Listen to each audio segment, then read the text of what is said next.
நம்முடைய கர்த்தரும் இரட்சகருமாய் இருக்கிற ஆண்டவராய் இயேசு கிறிஸ்துடைய நாமத்தினாலே நான் உங்களை வாழ்த்துகிறேன். இந்த காலவெளியில் கர்த்தருடைய வார்த்தையை கொண்டு உங்களோடு இடைப்படுவதில் நான் மகிழ்ச்சி அடைகிறேன். ஒரு முறை சமீபத்தில் ஒரு கூட்டத்தில் ஊழியக்காரர்கள் மத்தியில் பேசக்கூடிய ஒரு வாய்ப்பு எனக்கு தேவன் கொடுத்தார். செய்தி முடித்து நான் கீழே இறங்கின பொழுது, ஸ்டேஜிலிருந்து கீழே இறங்கின பொழுது,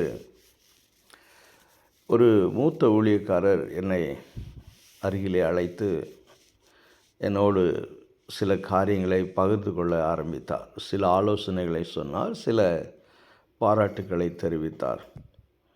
அப்பொழுது அவர் சொன்ன ஒரு காரியம் என்னை அதிகமாக யோசிக்க வைத்தது.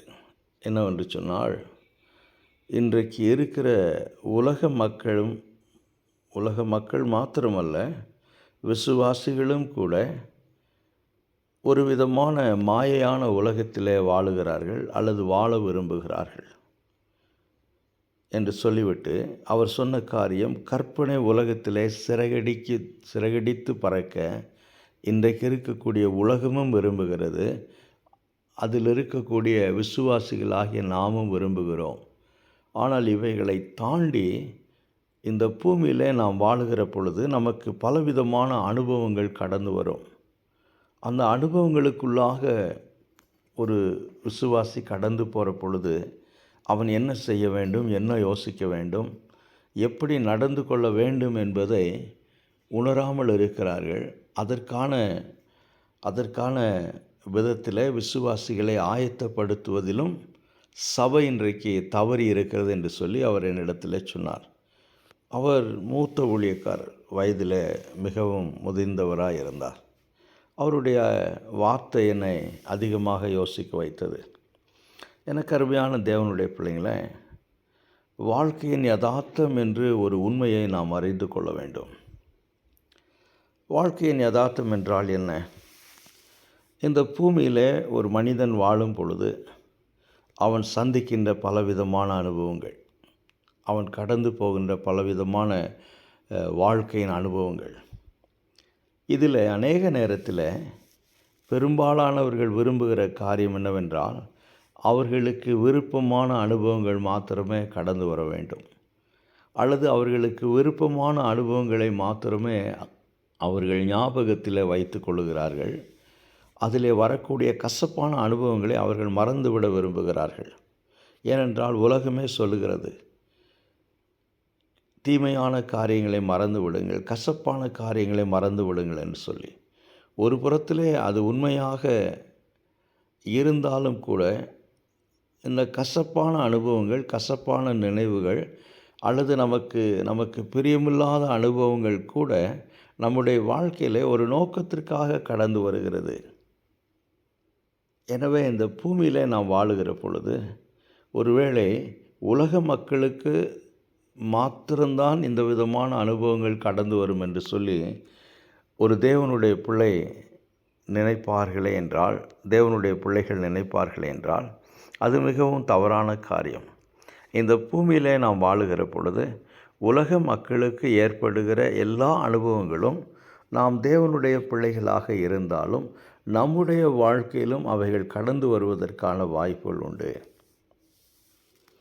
அப்படி அந்த அனுபவங்கள் கடந்து வருகிற பொழுது நாம் என்ன யோசிக்க வேண்டும், அல்லது எந்த விதமான அனுபவத்திற்குள்ளாக நாம் கடந்து வர வேண்டும், இவைகளிலிருந்து என்ன பாடம் கற்றுக்கொள்ள வேண்டும், இவைகளை நாம் எப்படி மேற்கொள்ள வேண்டும் என்பதை நாம் புரிந்து கொள்ள வேண்டும் என்பதற்காக இந்த நாளிலே நான் ஒரு சங்கீதத்திலிருந்து உங்களோடு கர்த்தருடைய வார்த்தையை பகிர்ந்து கொள்ள விரும்புகிறேன்.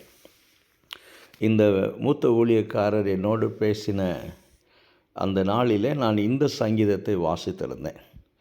எனவே இந்த கூட்டம் முடிந்த பிறகு வீட்டிற்கு போய் மீண்டுமாக இந்த சங்கீதத்தை வாசிக்க ஆரம்பித்தேன். அப்பொழுது ஆவியானவர் எனக்கு வெளிப்படுத்தின சில உண்மைகள், கர்த்தர் எனக்கு வெளிப்படுத்தின சில உண்மைகளைத்தான் இந்த காலவெளியில் நான் உங்களோடு இந்த நாளின் செய்தியாக பகிர்ந்து கொள்ள விரும்புகிறேன். 118வது சங்கீதம்.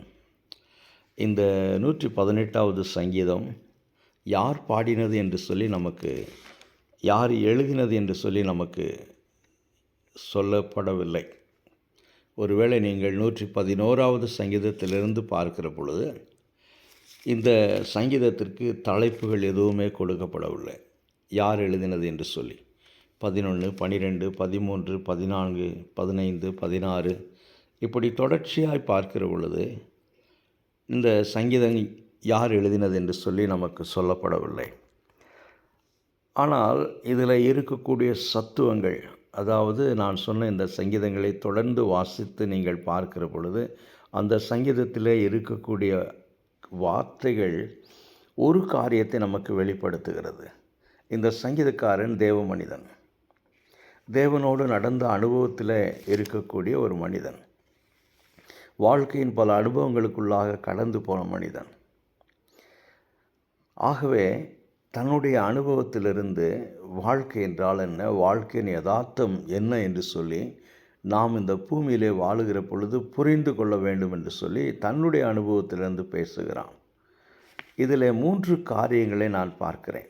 இந்த 118வது சங்கீதத்தில் நான் பல முறை படித்ததற்கு பிறகு வாழ்க்கையின் யதார்த்தமாக சங்கீதக்காரன் சொல்லுகிற 3 காரியங்கள். முதலாவது என்ன என்று சொல்லி பார்க்கிற பொழுது 5வது வசனத்தில் அவனுக்கும் தேவனுக்கும் ஒரு விசேஷித்தமான உறவு இருக்கிறது என்று சொல்லி அவன் சொல்லுகிறான். முதலாவதாக, அதாவது 5வது வசனம், 118வது சங்கீதம் 5வது வசனம், நெருக்கத்திலிருந்து கர்த்தரை நோக்கி கூப்பிட்டேன், கர்த்தர் என்னை கேட்டருளி விசாலத்திலே வைத்தார். இது அவனுடைய ஜெப வாழ்க்கையை, அவனுக்கும் தேவனுக்கும் மத்தியில் இருக்கக்கூடிய தொடர்பை குறிக்கிறது. எனக்கு அருமையான தேவனுடைய பிள்ளைகளே, ஜெபம் என்பது நாம் கர்த்தரோடு பேசக்கூடிய நம்முடைய அனுபவங்கள், நாம் மனம் விட்டு தேவனோடு பேசக்கூடிய காரியங்கள். இது நமக்கும் தேவனுக்கும் மத்தியில் இருக்கக்கூடிய ஆழமான உறவை நமக்கு காண்பிக்கிறது. எப்படி என்று சொன்னால், நமக்கு அநேக உறவினர்கள் இருப்பார்கள், நண்பர்கள் இருப்பார்கள். இதில் நெருக்கமானவர்கள், தூரமானவர்கள் என்று சொல்லி நாம் சொல்லுவோம். இது பேச்சுவாக்கிலே நாம் கேட்டிருப்போம். இவர்கள் எனக்கு தூரத்து சொந்தம் அப்படின்னு சொல்லி சில வேளைகளிலே சொல்லுவோம். இவர்கள் எங்களுக்கு மிகவும் நெருக்கமான சொந்தம் என்று அந்த உறவுக்கு விளக்கம் கொடுப்போம். உதாரணமாக, என்னுடைய சித்தப்பா பிள்ளை, என்னுடைய சித்தி பிள்ளை, என்னுடைய மாமா பிள்ளை என்று சொல்லி நெருக்கமான உறவை நாம் விவரிப்போம். அதே போல் நண்பர்களையும் சொல்லுவோம். இவர்கள் எனக்கு மிகவும் நெருக்கமான நண்பர்கள் என்று சொல்லி. அதே போல தான் இந்த ஜெபம் என்பது நம்மை தேவனோடு நெருங்கி வரும்படியாக செய்யக்கூடிய காரியம். எவ்வளவுக்கு எவ்வளவு நமக்கும் தேவனுக்கும் நெருக்கமான உறவுகள் இருக்கிறதோ அப்பொழுது நாம் மிக நெருக்கமாக உறவினர்களிடத்தில் பேசுவதைப் போல, நண்பர்களிடத்தில் பேசுவதைப் போல நம்முடைய வாழ்க்கையின் எல்லா காரியங்களையும் அவர்களோடு பகிர்ந்து கொள்வோம்.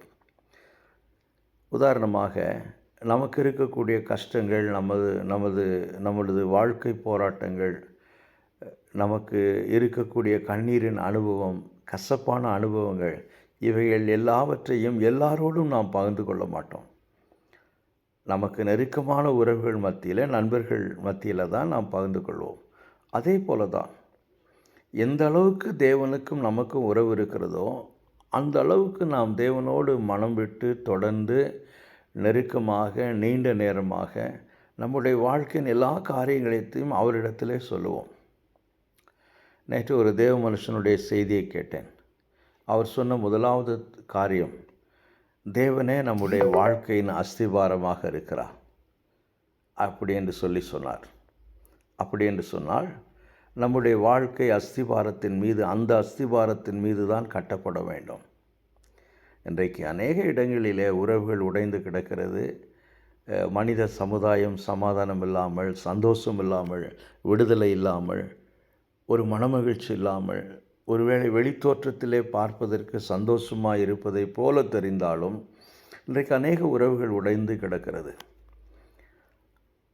என்ன காரணம் என்றால், ஏதோ ஒரு காரியத்தை அஸ்திபாரமாக வைத்து நாம் உறவை கட்ட விரும்புகிறோம்.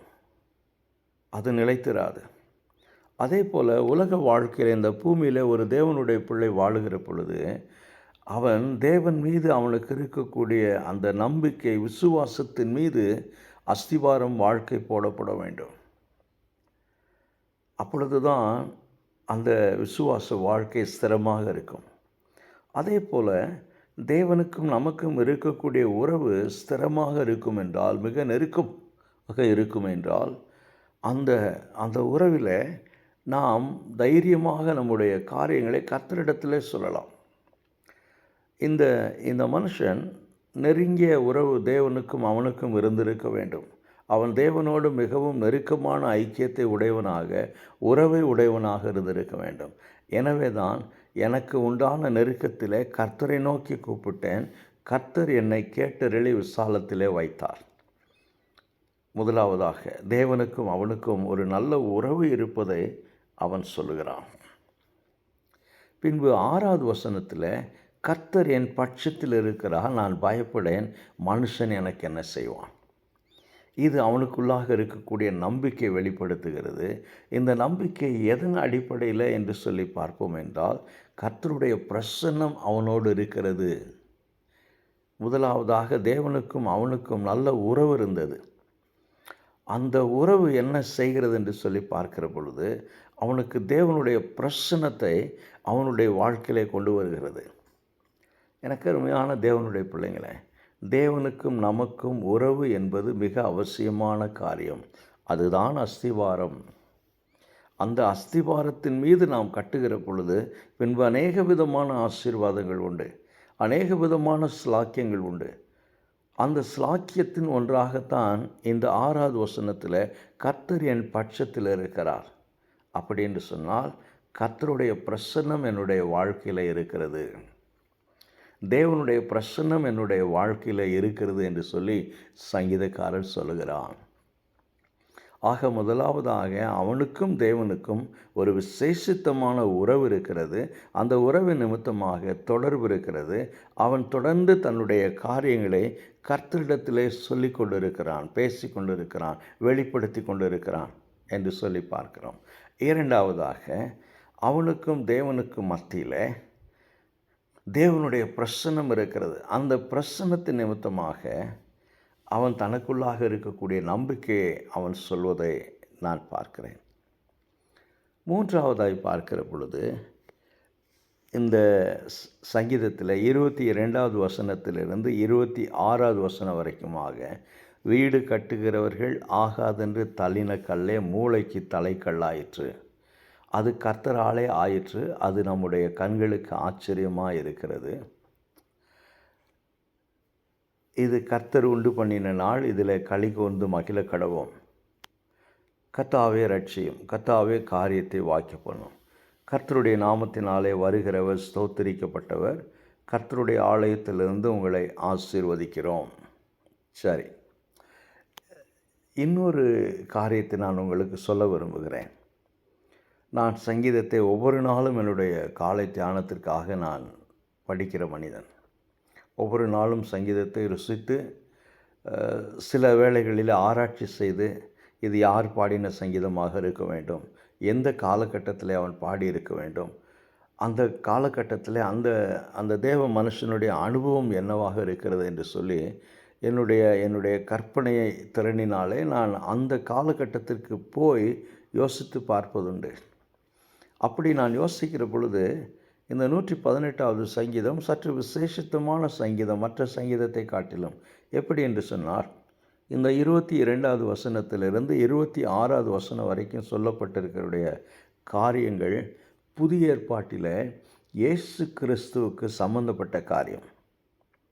இது இயேசு கிறிஸ்துவோடு சம்பந்தப்பட்ட காரியம். இந்த வசனம் புதிய ஏற்பாட்டில் எல்லா சுவிசேஷத்திலும் எழுதப்பட்டிருப்பதை நாம் பார்க்க முடியும். கிறிஸ்துவோடு, இது கிறிஸ்துவை குறிக்கிறது என்று சொல்லி நாம் தைரியமாக சொல்லலாம். ஆனால் இந்த சங்கீதக்காரன் இதிலிருந்து சொல்ல விரும்புகிற காரியம் என்னவென்று சொல்லி பார்ப்போம் என்றால், அவன் தேவனால் தெரிந்து கொள்ளப்பட்டவனாக இருக்கிறான். அவன் தேவனால் தெரிந்து கொள்ளப்பட்டவனாக இருக்கிறான் என்று நாம் பார்க்கலாம். ஆக 3 காரியங்கள். இந்த சங்கீதக்காரனுக்கும் தேவனுக்கும் நல்ல உறவு இருக்கிறது ஒன்று. இரண்டாவதாக, இந்த சங்கீதக்காரனுக்கு தேவனுடைய பிரசன்னம் இருக்கிறது. மூன்றாவதாக, இவன் தேவனால் தெரிந்து கொள்ளப்பட்ட மனிதனாக காணப்படுகிறான். இது ஒரு புறத்தில் இருக்கிறது. ஆனால் மற்றொரு புறத்தில் இந்த சங்கீதத்தில் பார்க்கிற பொழுது நீங்கள் 10வது வசனத்திலிருந்து அல்லது 11வது வசனத்திலிருந்து படித்து பார்க்கிற பொழுது இந்த சங்கீதக்காரனுடைய இந்த பூமிக்குரிய வாழ்க்கையில் அவன் பார்த்த அனுபவங்கள், அவன் கடந்து சென்ற வாழ்க்கை பிரயாணங்கள், இதைத்தான் தேவனுடைய பிள்ளைகளாக இருக்கிற நாம், விசுவாசிகளாக இருக்கிற நாம் சிந்தித்து பார்க்க வேண்டும். அதிகமாக நம்முடைய சிந்தனைக்குள்ளாக எடுத்துக்கொண்டு போக வேண்டும். ஆம், 10வது வசனத்தில் அவன் சொல்கிற காரியத்தை பாருங்கள். எல்லா ஜாதியாரும் என்னை வளைந்து கொள்கிறார்கள், கர்த்தருடைய நாமத்தினாலே அவர்களை சங்கரிப்பேன். ஆக முதலாவது என்ன பார்க்கிறோம் என்றால், இந்த சங்கீதத்தில் அநேக எதிராளிகள் அவனுக்கு இருக்கிறார்கள். தமிழ் வேதாகமத்தில் எங்கேயெல்லாம் ஜாதிகள் என்று சொல்லி பார்க்கிறோமோ அது பல தேசத்து ஜனங்களை குறிக்கிறது. தேசம் என்று சொல்லி ஆங்கில வேதாகமத்திலே போடப்பட்டிருக்கும். இவன் தனிப்பட்ட மனிதன், ஆனால் பல தேசத்து ஜனங்கள் இவனை எதிர்க்கிறார்கள், இவனை அழிப்பதற்காக முயற்சி செய்கிறார்கள், இவனை நிர்மூலம் ஆக்குவதற்காக அவர்கள் முயற்சி செய்கிறார்கள். ஆக எல்லா ஜாதியாரும் என்னை வளைந்து கொள்கிறார்கள். இதில் நான் அதிகமாக யோசித்த காரியம் என்னவென்று சொன்னால், ஒரு புறத்திலே தேவனுடைய பிரசன்னத்தையும் தேவனோடு இருக்கக்கூடிய உறவையும் தேவனால் தெரிந்து கொள்ளப்பட்ட ஸ்லாக்கியத்தை உடையவனாக இருந்தாலும், மற்றொரு புறத்திலே அவன் இந்த பூமியிலே வாழுகிற பொழுது அவனுக்கு அநேக எதிராளிகள் இருக்கிறார்கள், அவனுக்கு அநேக சத்துருக்கள் இருக்கிறார்கள். அடுத்து பாருங்கள், 11வது வசனத்தில் என்னை சுற்றிலும் வளைந்து கொள்கிறார்கள். அப்படி என்று சொன்னால் 10வது வசனத்திலும் அதைத்தான் சொன்னான். என்னை சூழ்ந்து சத்துருக்கள் இருக்கிறார்கள், என்னை சூழ்ந்து எதிராளிகள் இருக்கிறார்கள். பின்பு 12வது வசனத்தில் பார்க்கிற பொழுது தேனீக்களைப் போல என்னை வளைந்து கொள்கிறார்கள். இந்த 10, 11, 12 வசனத்தில் ஒரு வார்த்தை மீண்டும் மீண்டும் வருகிறது, என்னை வளைந்து கொள்ளுகிறார்கள். அப்படி என்று சொன்னால் என்னை சுற்றிலும் என்னை வட்டமிட்டு அநேக சத்துருக்கள் இருக்கிறார்கள், எதிராளிகள் இருக்கிறார்கள். என்னை ஒரு வளையத்திற்குள்ளாக கொண்டு வந்து அவர்கள் சுற்றி வளைந்து நிற்கிறார்கள். நான் மத்தியில் நின்று கொண்டு தப்பிக்க முடியாதபடி அல்லது நான் தப்பித்து செல்லக்கூடாதபடி அவர்கள் என்னை நெருக்கி கொண்டிருக்கிறார்கள் என்று அவன் சொல்கிறான். நான் யோசித்து பார்த்தேன். ஒரு புறத்திலே அவன் தேவனால் தெரிந்து கொள்ளப்பட்ட மனிதன், தேவனுக்கும் அவனுக்கும் உறவு இருக்கிறது, தேவனுடைய பிரசன்னம் அவனோடு கூட இருக்கிறது, கர்த்தரின் பட்சத்தில் இருக்கிறார் என்று 6வது வசனத்திலே சொல்கிறான். நான் பயப்பட மாட்டேன் என்று சொல்கிறான். மனுஷனால் எனக்கு என்ன செய்ய முடியும் என்று சொல்லுகிறான். ஆனால் இன்னொரு புறத்திலே பார்க்கிற பொழுது அநேக எதிராளிகள், அநேக சத்துருக்கள் தேனீக்களைப் போல அவனை வளைந்து அவனை நெருக்கி கொண்டிருக்கிறார்கள். பின்பு 13வது வசனத்திலே பார்க்கிற பொழுது நான் விழும்படி நீ என்னை தள்ளினாய். ஆக சத்துருக்களால் கீழே தள்ளப்பட்ட அனுபவம். அவன் நின்று கொண்டிருந்த பொழுது அவனை கீழே தள்ளின அனுபவம் சத்துருக்களால். இவைகள் எல்லாம் இந்த பூமியிலே அவன் வாழுகிற பொழுது நடந்து கொண்டிருக்கிறது. எனக்கு அருமையான தேவனுடைய பிள்ளைங்களே, இதுதான் வாழ்க்கையின் யதார்த்தம். இதுதான் வாழ்க்கையின் யதார்த்தம். நாம் தேவனால் தெரிந்து கொள்ளப்பட்டவர்களாக இருந்தாலும், விசுவாசிகளாகி நாம் இந்த சங்கீதம் எந்த விதத்தில் இந்த காலவேளையில் நமக்கு பொருந்தும் அல்லது எந்த விதத்தில் இந்த சங்கீதக்காரனுடைய வாழ்க்கையிலிருந்து, இவன் அனுபவத்திலிருந்து நாம் பாடங்களை கற்றுக்கொள்ள முடியும், என்ன உண்மைகளை நாம் அறிந்து கொள்ள முடியும் என்று சொல்லி பார்க்கிற பொழுது, இவனைப் போல, இந்த சங்கீதக்காரனைப் போல, இந்த தேவ மனிதனைப் போல ஒரு புறத்தில் நாம் தேவனால் தெரிந்து கொள்ளப்பட்டவர்களாக இருந்தாலும்,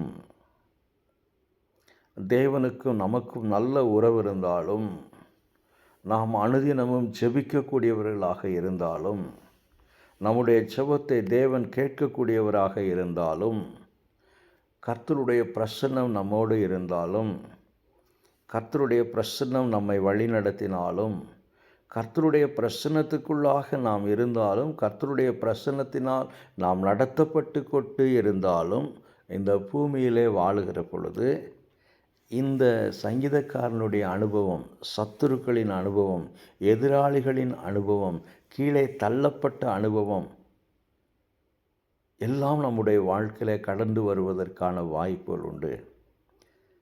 இதை வேத வசனத்தின் வெளிச்சத்திலே முதிர்ச்சி பெற்றிருக்கக்கூடிய விசுவாசிகளாகிய நாம் அறிந்து கொள்ள வேண்டும். எனக்கு தெரிந்த அநேக ஊழியக்காரர்கள் வியாதியோடு போராடினார்கள். சிலர் இன்றும் போராடி கொண்டிருக்கிறார்கள். என்னை ஊழியத்திற்கென்று நான் முதல் முறையாக வேதாகம பள்ளியில் படித்து வெளியே வந்த பொழுது என்னை ஊழியத்திற்கென்று அபிஷேகம் பண்ணின ஒரு தேவ மனிதன், அவரும் அவருடைய மனைவியும் புற்றுநோயிலே போராடி இறந்து போனார்கள்.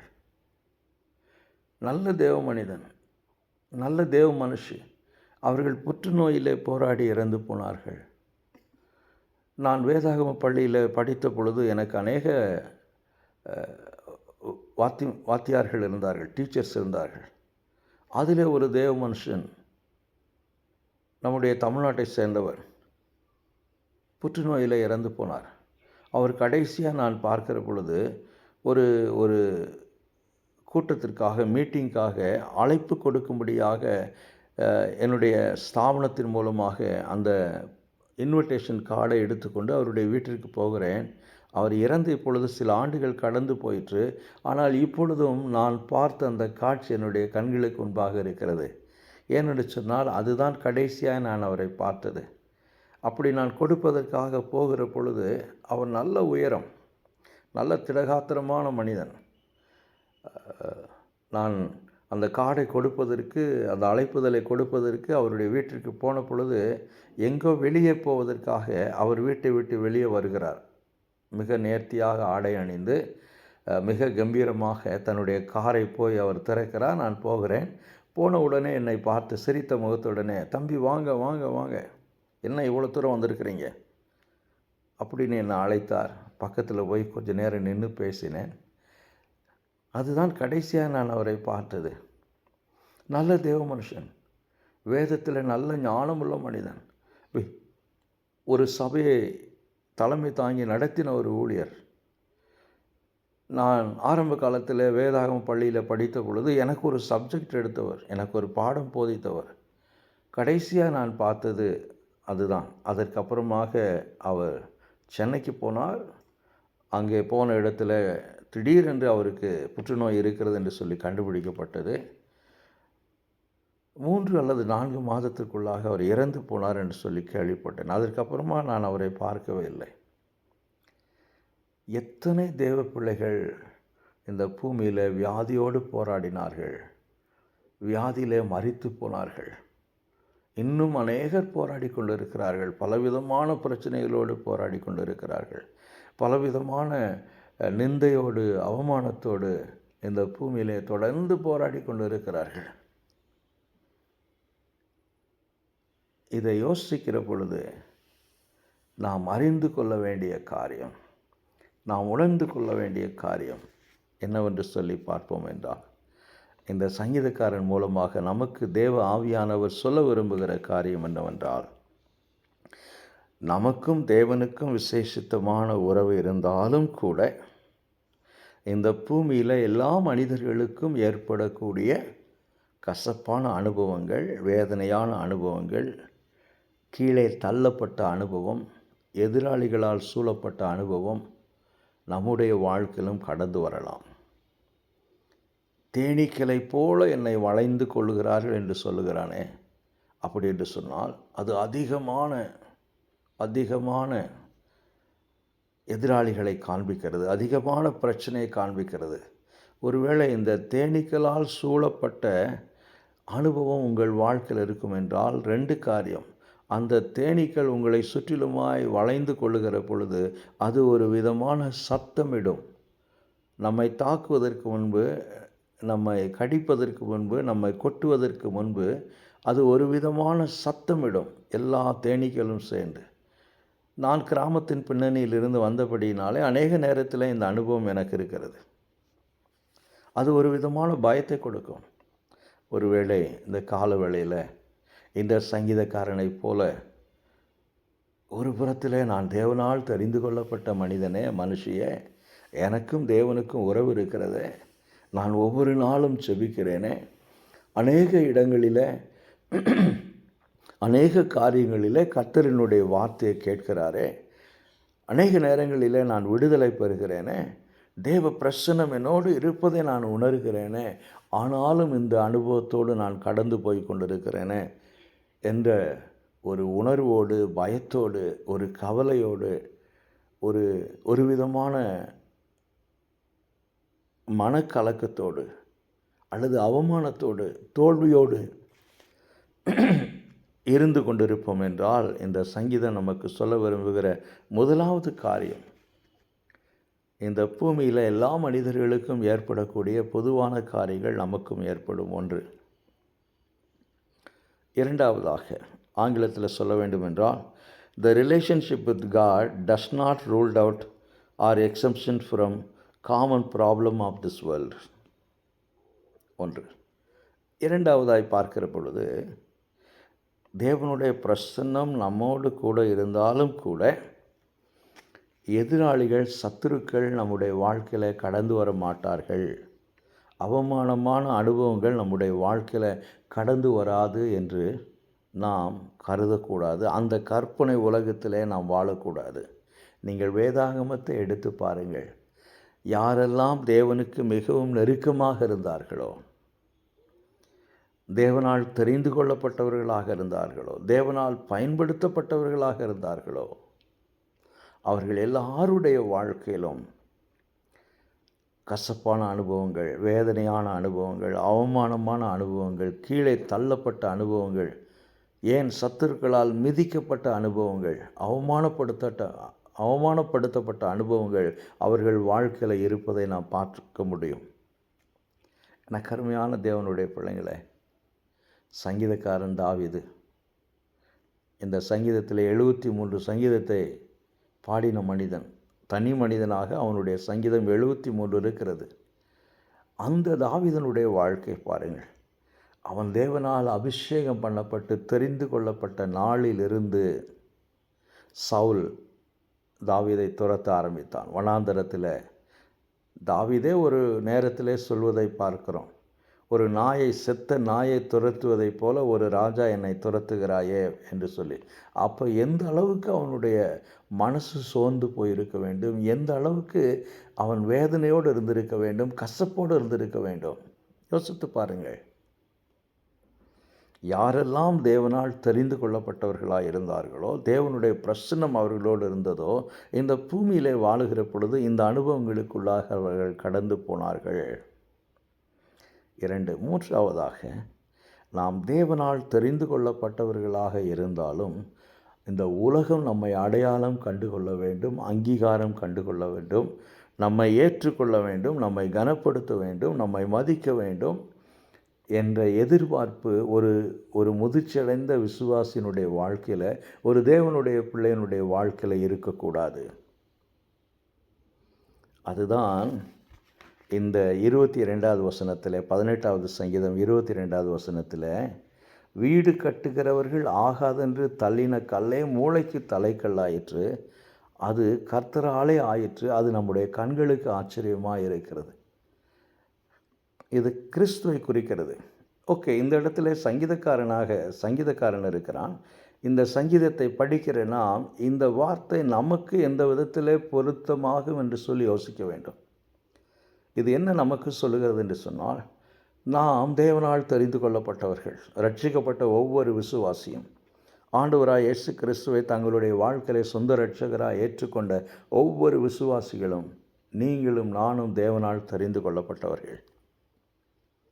ஆனால் உலகம் நம்மை அடையாளம் கண்டுகொள்ளும், நம்மை அங்கீகாரம் பண்ணும், நம்மை கனப்படுத்தும், நம்மை மதிக்கும் என்ற எதிர்பார்ப்பு எல்லா நேரத்திலும் இருக்கக்கூடாது. சில இடங்களில் கர்த்தர் நம்மை உயர்த்துகிறார், நம்மை கனம் பண்ணுகிறார்.